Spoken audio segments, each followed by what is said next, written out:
You're listening to the Monocle Daily, first broadcast on the 20th of August 2024 on Monocle Radio. The Democratic National Convention prepares to hear from the Obamas. Russia complains, and with a straight face, about someone blowing up its infrastructure, and the pair of scissors that grounded 36 flights. I'm Andrew Mueller. The Monocle Daily starts now.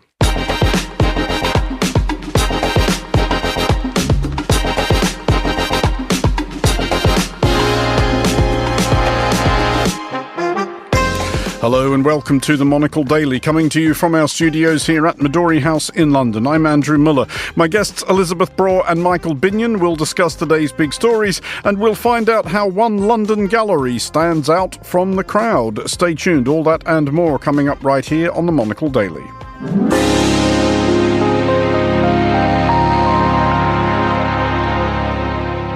This is the Monocle Daily. I'm Andrew Mueller, and I am joined today by Elizabeth Braw, Senior Fellow at the Atlantic Council, author of Goodbye Globalisation, and Michael Binyon, Foreign Affairs Specialist for The Times. Hello to you both. Hello. Hello. Elizabeth, first of all, you have recently been in Helsinki. What were you doing in Helsinki?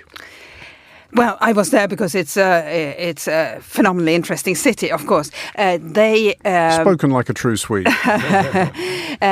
Helsinki also has the world's first conference dedicated to geoeconomics, and I was a keynote speaker at this conference. And this is just a rapidly growing field, and it was interesting to see just how many people specialize in it. Well, we will be talking later in the show about a story, I guess, quite close to Helsinki in many respects. But what specifically were you speaking to the delegates about? Well, they asked me to talk about my book, which was Would you like to mention the title again? I would. Goodbye Globalization.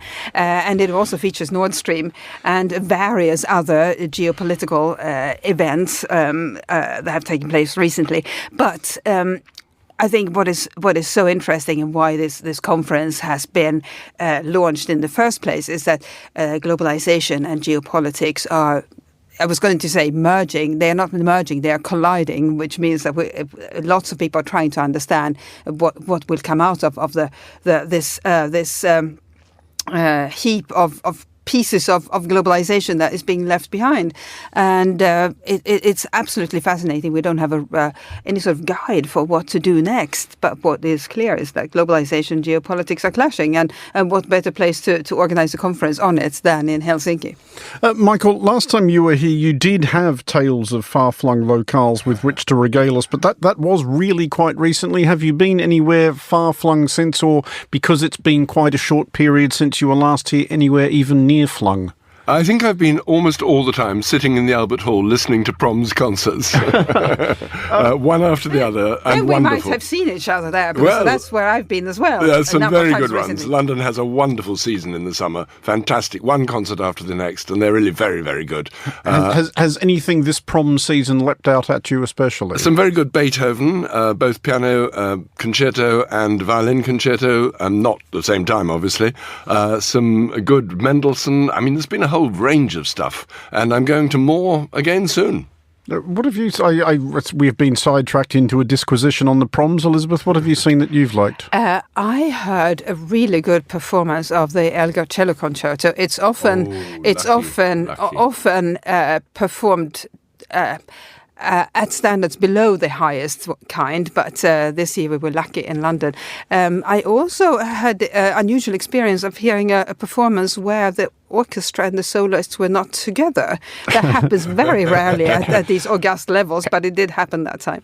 Was there an amount of booing and rattling of seats and throwing things at the stage? Or? Well, Andrew, the great thing about the proms is that it's not just music specialists in the audience. In fact, it's basically everybody. This is the one time that people feel they have permission. People who are not into classical music on a sort of a daily basis feel they have permission and indeed the desire to go and listen to classical music. So they come in not knowing, for example, that you shouldn't clap between the movements of a symphony or concerto, and nobody really cares, except people like me, sort of, frown inwardly. But harumphing that they've admitted the riffraff. I mean, where will it end? They'll be wanting to vote vote next.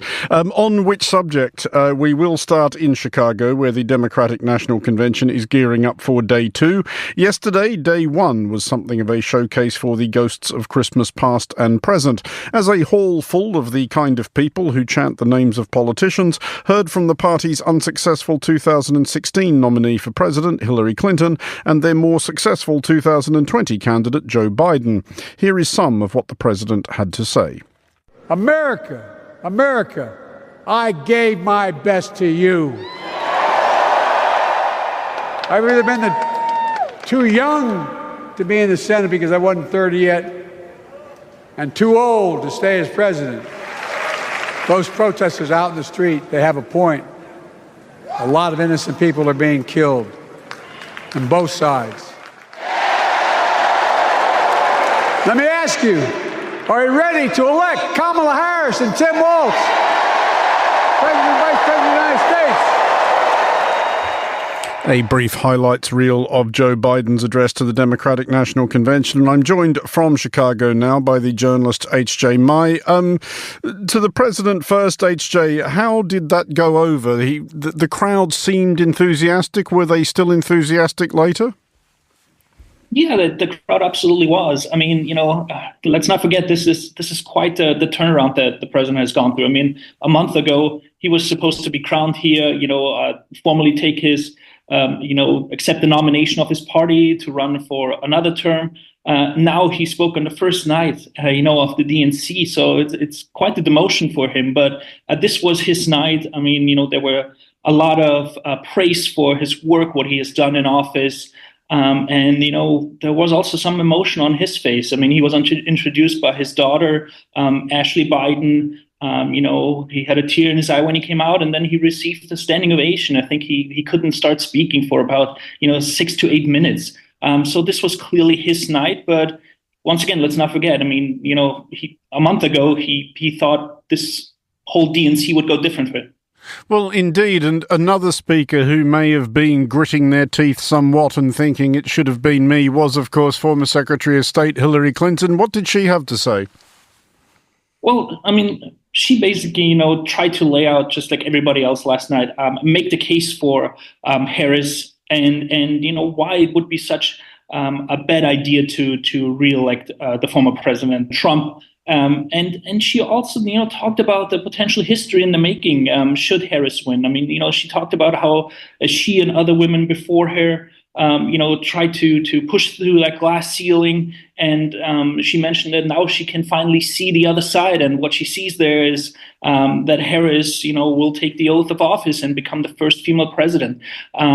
She made the case, that Trump is just not the right guy to lead this country forward, and that he's only in it for himself, which was really a theme last night. There's one of many contrasts there with the current Republican Party, which is that I doubt, for example, that former President George W. Bush was invited to the Republican National Convention, and I doubt even more that he would have gone if he had been. But do the Clintons still have, because I think Bill Clinton is speaking this week as well, do they still have significant cachet within the Democratic Party? It depends who you ask. I mean, obviously a lot of delegates that are on the convention floor are, from a different generation. And yeah, the Clinton name still, has some cachet, as you mentioned. I think if you ask the younger generation, and you might have seen it, I mean, the Democrats invited a lot of young influencers to this convention. I'm not sure if she has the same name recognition than with a different generation. But, she received, again, a lot of applause, a standing ovation yesterday. I would assume that her husband, former President Bill Clinton, will receive a similar, welcome when he speaks tomorrow night. HJ, we have to ask, because you are there, does any after-hours socialising go on at these things? Are there raucous after-show soirees? I'm not sure if you want to call them raucous, but yeah, absolutely. I think I mentioned to one of your colleagues that I went to an after party that was organized by the Democratic Party of Georgia. So there's definitely, a lot of mingling and let's be honest, also a lot of drinking going on here after the convention, ends. And just finally, what do we expect from day 2? Yeah, I mean, tonight the headliner is definitely the former first couple. Michelle Obama and former President Barack Obama will speak tonight. We will also hear from Harris's husband, second gentleman Doug Emhoff. And then there will be, also Governor of Illinois, J.B. Pritzker, and Independent Senator Bernie Sanders. So it's another strong lineup. And I would assume that they will also make the case, especially that Harris is in it for the American people, as they tried to lay out last night. And once again, and that, President Trump is only in it really for himself. H.J. Mai in Chicago, thanks for joining us. Let's bring our panellists in now, Elizabeth Braw and Michael Binyon. Michael, first of all, did Biden seem, do you think, entirely resigned to this being his farewell? No, I don't think he did. He sounded a little bit bitter. There was an implication, I gave it my all, and the implication, and what did you do? You kicked me out, with a certain sort of, I would have done better had I stayed on. I would have continued. A little bit of wistfulness, perhaps. Obviously, the obligatory endorsement of Kamala Harris and the obligatory praise for, the party and denunciations of Trump and his egotism and all that sort of thing. But I don't think he sounded very resigned to it all. He suggested that his career was coming to an end, but not yet over. Well, he is, of course, president for another 6 months anyway. Indeed. And all sorts of things could happen then. And he's still making policy. I mean, he's still talking to statesmen, including Netanyahu of Israel. And so he is still the man who makes decisions. Well, on the subject of Israel, we did hear, Elizabeth, President Biden making a reference to the demonstrators outside the convention and saying that they did have a point and that too many innocent people were being killed. But does it seem like the big convention derailing protests that were feared are not going to happen at this point? They are not, and this is not Vietnam. And I think what is significant, though, is that the protests are taking place. It is extraordinary, really, that a conflict in what is, from the perspective of Chicago, a faraway part of the world. It is extraordinary that there are protests to begin with, and they are quite sizable, and not just in Chicago, but in other parts of the country. I can't think of any other conflict that would get such a large number of Americans so energized about wanting to express their views. And in 1968, it was Vietnam, obviously a war that it didn't just involve America, but involved lots of conscripted soldiers, i.e. ordinary Americans, and we won't have a war like that again because America, as a result of the Vietnam War and of other factors, but mostly the Vietnam War, abolished conscription. And so that sort of major protest is unlikely to happen ever again. And even though America will probably participate in other wars in the future. Michael, there are reports, so they are coming largely from Secretary of State Anthony Blinken, who is attempting optimism yet again over the prospects of a ceasefire in Gaza. Reports that Israel has agreed to what is called a bridging proposal, whatever that means, towards a ceasefire. Does it feel to you like this might be at least the beginning of the end? No, I'm afraid it doesn't. I've seen it so many times. So many times the Israelis have promised, yes, but it's Hamas who's holding us up. We'll do it, but actually we need to finish, clear out the remains of the terrorist grouping there. And frankly, they are simply putting it off and putting it off.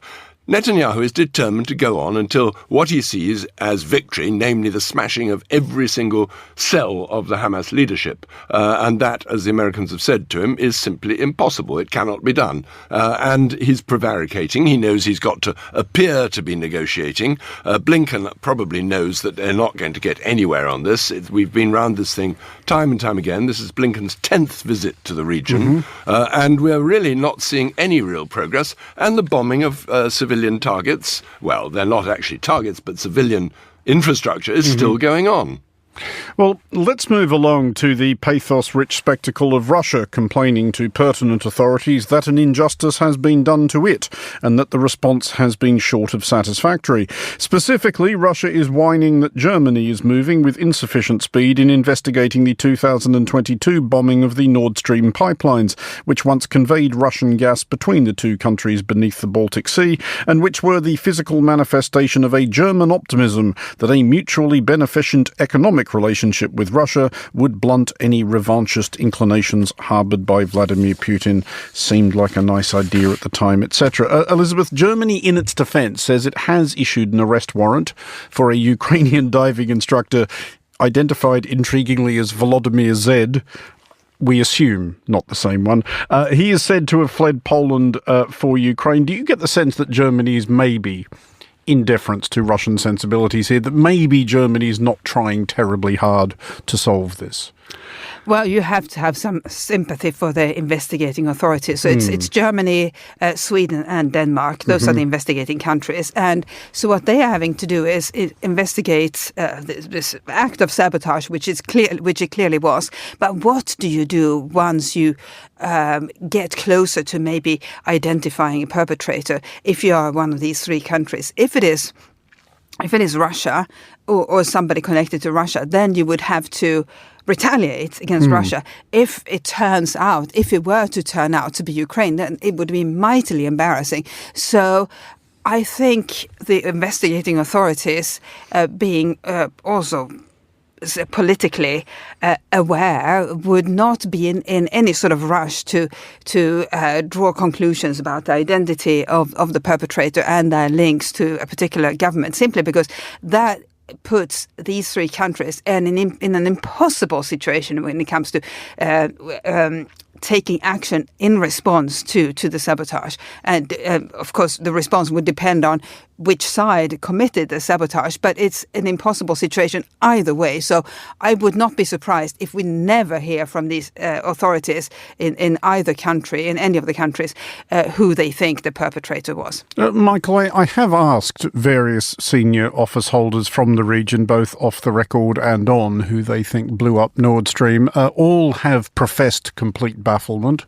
Some of them may have been entirely sincere, but is Ukraine the obvious suspect here? Yes, it is. I mean, you just have to ask who benefits and why. It wouldn't be Russia benefiting from that. I mean, the Russians were very keen that the West should be dependent on their gas, and they were very keen to sell their gas, and are still keen to sell their gas if they can overcome sanctions, which you don't buy the likely. double bluff false flag narrative that Russia blew up its own pipeline to try and blame Ukraine for doing it? No, not really. I mean, it's a very, very expensive pipeline. It cost a fortune, and both countries invested a lot in it, and the Russians may still be hoping that it one day could still be used. But for Ukraine, it has obvious advantages. I mean, it certainly embarrassed the Russians. It made Germany willy-nilly cut its dependence on Russia on gas and future dependence, because it's not just the existing pipeline, but it's the second one that hasn't actually ever yet been formally opened that was damaged. And I think the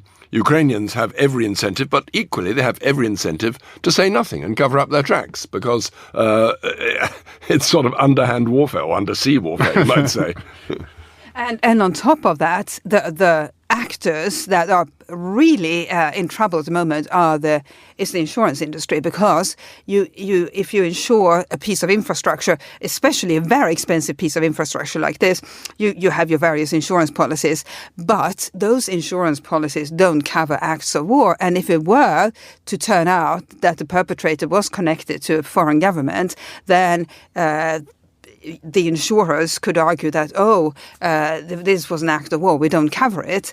But if it turns out that it was just some terrorist, then they have to cover it. So while these investigations are continuing, the insurers and indeed the companies that jointly own Nord Stream have to essentially sit on that big expense and not know whether it will be covered by insurance. This is the new reality. We don't even know what constitutes an act of war. And on that front, and perhaps unsurprisingly, Michael, Sergei Lavrov, Russia's foreign minister, has insisted, unsurprisingly, not only that Ukraine blew Nord Stream up, but they did so at somewhere between the encouragement and the instruction of the United States? I think that's unlikely. I mean, they may have had links with people who knew about, underwater sabotage. I mean, there may have been informal links, but certainly I don't think there's any government encouragement or government nod and a wink to the Ukrainians. That is not something that the US would do. They do all kinds of things, but I think that would not be in their interest, partly because they would see that it's quite likely it would leak out it was Ukrainians, which in a way would discredit both America and Ukraine. I mean, it's a bit rich of Russia to go on about international law and, how dreadful this is, when in fact they're invading another country and doing all kinds of damage and causing mayhem. But the fact that they are making such a fuss suggests to me that they feel very high and mighty and righteous because it wasn't them that did it. Just finally on this, Elizabeth, is there also a factor here that at least some of Germany's political and diplomatic establishment feels at this point kind of embarrassed that Nord Stream was ever built at all? I mean, I'm thinking of the remarks from Polish Prime Minister Donald Tusk this week that those people who were at the time enthusiasts for Nord Stream should, and I quote directly, shut up and keep quiet. Well, that was basically the whole Western world, and the only people who opposed Nord Stream were Poland. Well, the only major countries or the only major entities that opposed Nord Stream were Poland and the Baltic states, and then a few people in countries like Sweden and Germany who said, well, having this sort of dependence on Russia is not a good thing. Remember, Sweden was involved because the construction led through Gotland, but it was a minority. This was the peak of globalization when how great was it that countries and companies could collaborate on this really extremely impressive piece of infrastructure for the benefit of everybody. And Germany's expanding economy needed more energy. It was a total win-win. So there were very few doubters at the time. Polish politicians were among them, but I think this is no time for lecturing fellow countries. Now, what we need to do is figure out what to do about the investigation in the first place, and then maybe the Ukraine war and other urgent issues. I mean, ironically, it was also Ukraine who was opposed to it, because that would mean that the gas wouldn't come through Ukraine. They would bypass Ukraine, which was earning a lot of money from this pipeline, and they were dead against it. True. Well, to Australia now, where, as this Australian-raised broadcaster can testify, you could consume a great deal of local media for many, many years without becoming aware that Indonesia exists, beyond the odd report of some tourist maiming themselves in a moped accident on Bali. It seems at least to have occurred to Australia's present government that a vast nation of 275 million people occupying a geographic bulwark between Australia and the rest of Asia might be worth engaging with. To that end, the two countries have agreed a new joint security pact, which, among other implications, will increase military cooperation and exchanges. Michael, first of all, Indonesia's President-elect Prabowo Subianto is visiting Australia at the moment. Australia's Prime Minister Anthony Albanese, and granted that you tend to trowel on the unction somewhat when you have a foreign potentate actually visiting you, but Albanese, I was intrigued by this choice of language. He said there is no more important relationship than the one between our two great nations.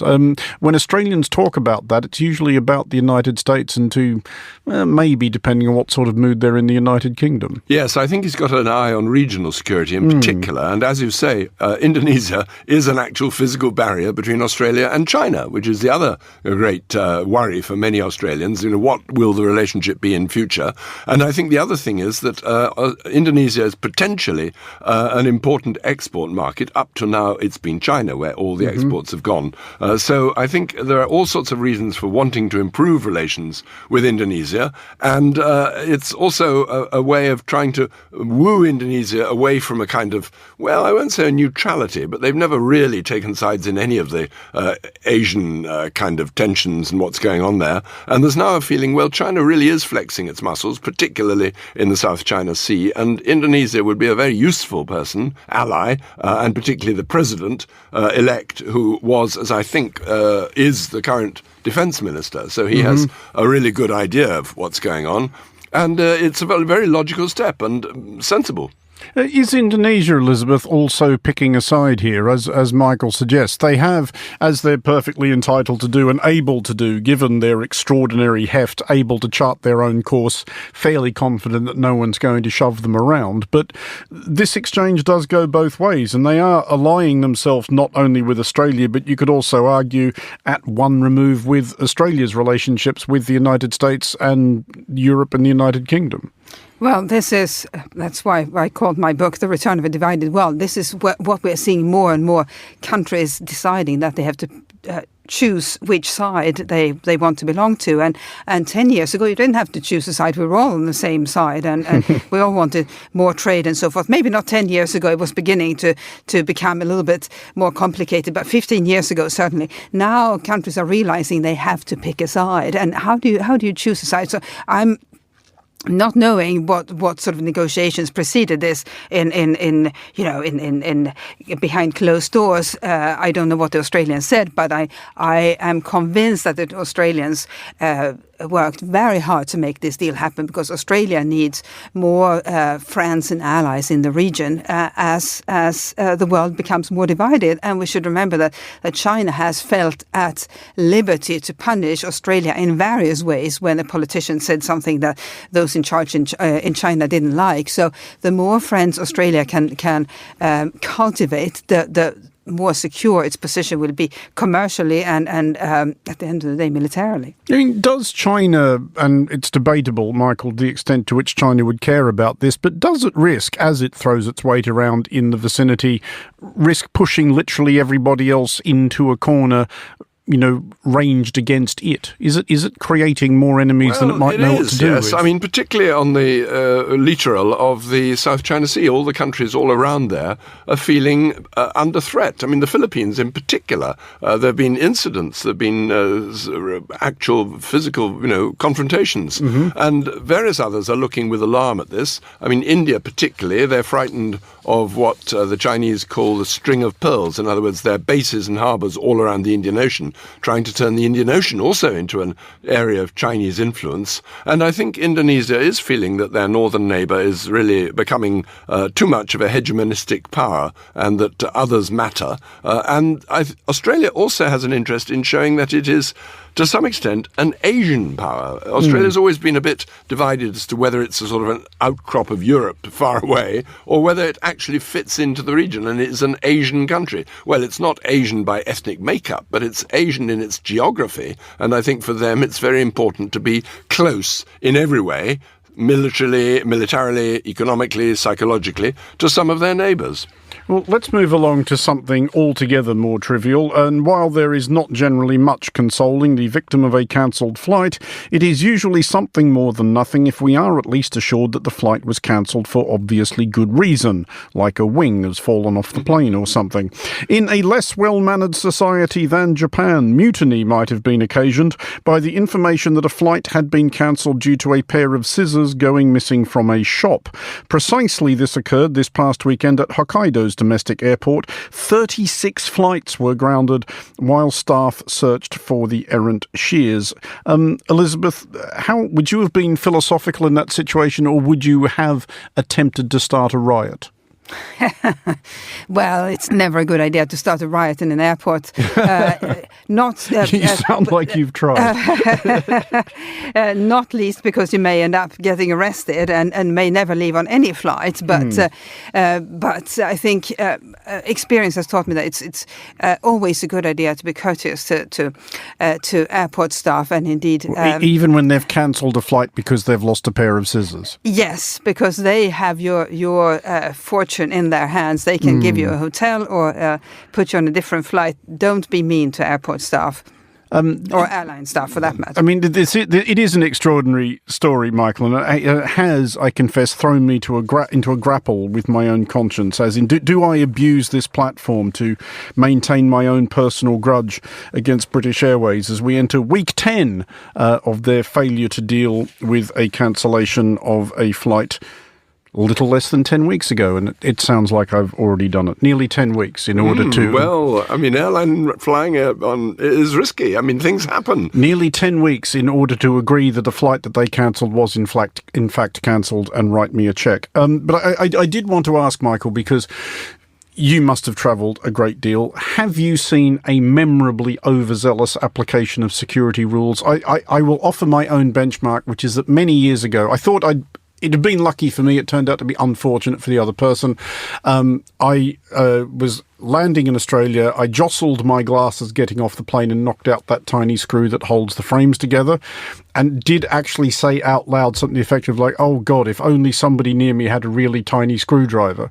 And literally somebody from behind me piped up and goes, "I have." And it turns out she was a bassoonist, and she had her little sort of like box of tools that she used to maintain the bassoon. So the conversation continued through the security queue, which we had to go through to get back on the same plane because it had landed domestic anyway.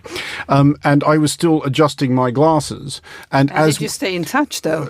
We did not, regrettably. But as we got to the security part, the guard said, "What is that?" And I explained, "This is my new friend's small bassoon maintenance." And he confiscated it. Yes. And I did try to say, "Mate, seriously, come on. She's a bassoonist. How much trouble is she going to cause with a 2mm screwdriver?" Yes, well, she'll blow her trumpet.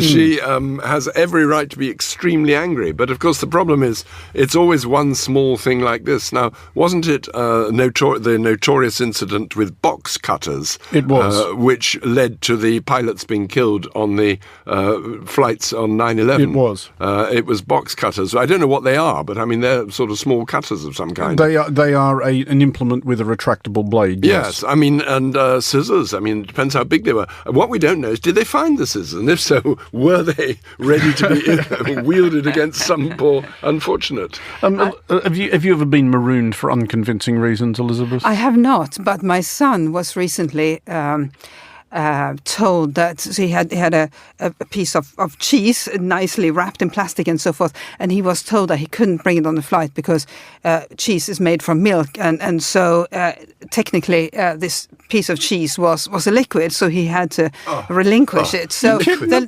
laws of physics and chemistry. It's not technically a liquid, it's cheese. Well, now there's one I really would have burned my top. I would have been very angry with that's stupid absolutely people. Astounding. Where was he trying to fly from or to? I can't remember. I will tell you on the next show. Was it a particular? I'm trying to see this from the security guard's point of view. Was it a particularly runny cheese? Even was it a brie? No, it was hard cheese, but the security guard had clearly paid attention during chemistry lessons, because liquids can turn into solids, right? And I guess return to a liquid state, but can that happen on an airplane? Yes. Well, can it happen with explosive liquids that are meant to blow the plane up? Can they suddenly become hard as cheese? I very much doubt it. I mean, maybe the guy is lacking basic chemistry. Maybe the security guard just really liked cheese. Do we know what became of the cheese?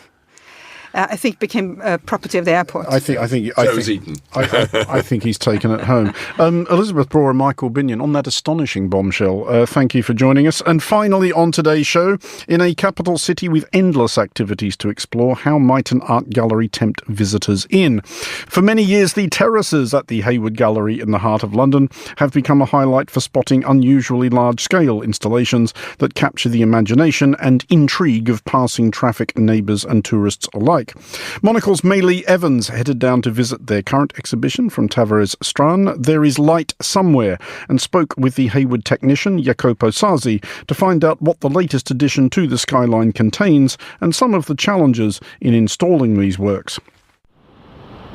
We are currently on one of the three sculpture courts of the Hayward Gallery, and we are on the larger of the three terraces that oversees Waterloo Bridge, right in the centre of London. I'm Jacopo Sazzi. I'm a technician here at the Hayward Gallery. Tavares Strand decided to recreate a replica of the SS Yarmouth, a commercial cargo ship and ferry that was a part of the Star Line company from Marcus Garvey. He decided to recreate a 1:25 replica and catapult this onto the Hayward Gallery to recreate what was Garvey's trip from the American continent to the African continent. On our terrace there are some water pumps that recreate movement throughout the boat. We dyed the water black to create a bit of a black mirror effect so that you can see more of the reflections of the sky, and the boat will reflect itself. But that is in stark contrast with the National Theatre on the right and the Queen Elizabeth Hall on the left, the city line really on the background. This boat weighs roughly 8 tons. There was a big technical challenge of installing this very heavy boat on our terraces and adding the weight of the water to create this infinity pool. Tavares also used sound quite extensively in this exhibition. He collaborated with a sound artist called Ronkers, and he created almost like a radio station that plays from within the boat. The speakers are actually pointed to feed sound through what normally would be the fume exhausts. Like a radio station, as a feed that lasts for hours. Depending on what time of the day you come to see the show, there will be something different on the radio, and that will span through from reggae to funk to then spoken word at times. And this music is quite loud. You can actually hear it slightly from within the galleries, but perhaps also when you cross the bridge in the distance, you can hear there is something coming. This particular terrace offers the opportunity for someone maybe on their way to work, having a fairly uneventful day, to see something extraordinary out here. But you've worked on quite a few projects here. The sculpture courts are, I would say, quite unique characteristic of the Kunsthalle, the contemporary art galleries. In London, there are not many galleries that have this opportunity to display artworks outdoor. In my tenure here at the Hayward, past 7 years, we cladded the surface of the building, including the terraces, for Lee Bull's exhibition. We displayed a 15 meters high tree for Matthew Barney's exhibition. On another instance, we displayed the sky mirror from Anish Kapoor on this very terrace. In 2009, part of the Psycho Building exhibition, another terrace was also flagged, and small rowing boats were displayed on another terrace. And what, in your opinion, is that difference, rather than being inside that gallery space, sort of bringing it out into the elements, having to maybe fight against them sometimes? But what does that do for some of the art? Artworks, they are made for the outdoors, create a different relationship with the viewers. In the galleries, they are used to see objects behind glass or behind stanchions and barriers. An artwork made to be displayed outside, it means that normally you can interact with it very differently. And its context is not that of the white cube or the perfect gallery space, but it has to really relate to its environment and to its surrounding. For me, there is this element of proximity. For the boat, this distance, we wanted people to be able to touch the water. Because you touch the water, you can feel the temperature. This infinity pool reacts to the piece differently. Now it's slightly windy, so we see the water creating ripples. But if it was calmer, then the reflection of the skies would be different. And likewise, you move around the terrace and you will see different parts of the London skyline and different buildings in the background. There are really different ways that you can interact with this piece, and I think that is really quite unique for galleries to be able to display work outdoor as well as indoors. So if there's someone listening who maybe is starting up a project, or they're in a position where they could maybe look into doing this, what are some of the key things they need to be aware of or to think about if they're going to embark on maybe not a 14-metre boat on a flooded terrace, but if they're starting to explore that? The first thing is to find a good structural engineer because you will need that time. It took us several months to plan this installation. We had to collaborate with the council and have the permission to display such a large object on a temporary base on our terrace. That alone took several people many meetings to agree on how to do that, and especially when to do that. We are in the center of London and we have a lot of partners and neighbours. We have to think of, are birds gonna nest on it, or are trespassers also thinking to jump on the boat? If they were to trespass, would that be safe for them? We are obviously treating the water with some natural pond dye and some bromine, a variation of chlorine, to make it safe for the visitors, to prevent the formation of algae or other bacteria. You want to preserve the safety of the installation and the visitors, and then the safety of the artwork. And so there is a bit of tandem work that needs to happen in the conception of the artwork, in the production, but also looking at the environment and how long the display will be there. On this very terrace, before my time here, there was a replica of a missile that was displayed. On that occasion, MI6 and the police forces had to be contacted for authorization. But then one of the big items was, where was this missile pointing towards? So there is so much political charge onto decisions. Sometimes is a conversation that is very much relates to the artwork. Another time, I guess, is very much on where it will look best or where it serves its purpose in that sense. The Hayward and the South Bank Centre lends itself to this sort of experimentation and interactions because it's got a very strong architectural character, and we mostly display living artists, and we create many site-specific installations or produce new works at times. It offers a canvas and a challenge for many artists to create something that is really made in response to Hayward's character and architecture and how to relate to the space.